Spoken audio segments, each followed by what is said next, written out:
اور پھر دوبارہ آپ کی خدمت میں حاضر ہوتے ہیں۔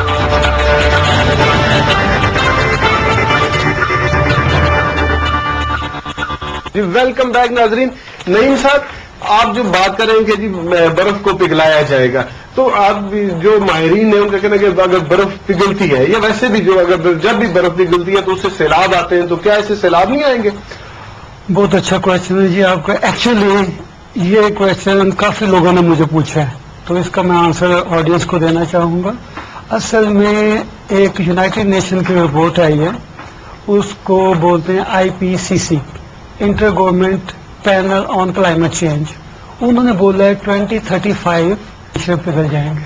اگر ہم نہیں بھی پگھلاتے because of climate change, global warming کی وجہ سے، ویسے ہی وہ گلیشیئر پگھل جائیں گے۔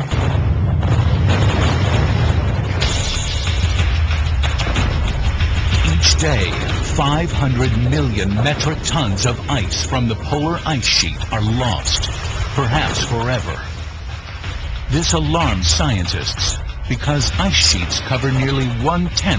اب کوشچن آتا ہے کہ انہوں نے یہ بولا ہے پوری دنیا میں سی لیول 7 میٹر ہائی ہو جائے گا، 6 میٹر سے 7 metre. It's like there's enough ice in Greenland to raise sea level by another 15 to 20 feet.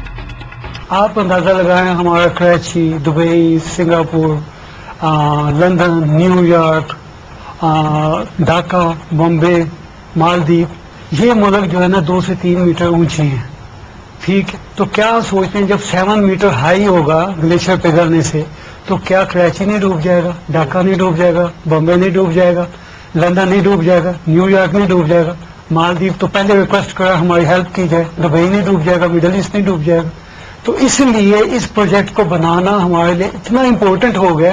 میں پوری دنیا کی انٹرنیشنل کمیونٹی کو کہتا ہوں پاکستان کی ہیلپ کرے اس پروجیکٹ کے لیے، کیونکہ ہم جو پانی پگھلے گا اس کو اسی جگہ روک دیں گے ڈیموں کی فارم میں، تاکہ وہ سمندر میں جائے ہی نہیں۔ جب سمندر میں نہیں جائے گا تو سی لیول ہائی نہیں ہوگا۔ اس طرح پوری دنیا پاکستان کا تھینک فل رہے گی، کیونکہ پاکستان نے دنیا کو سیو کیا ہے۔ سر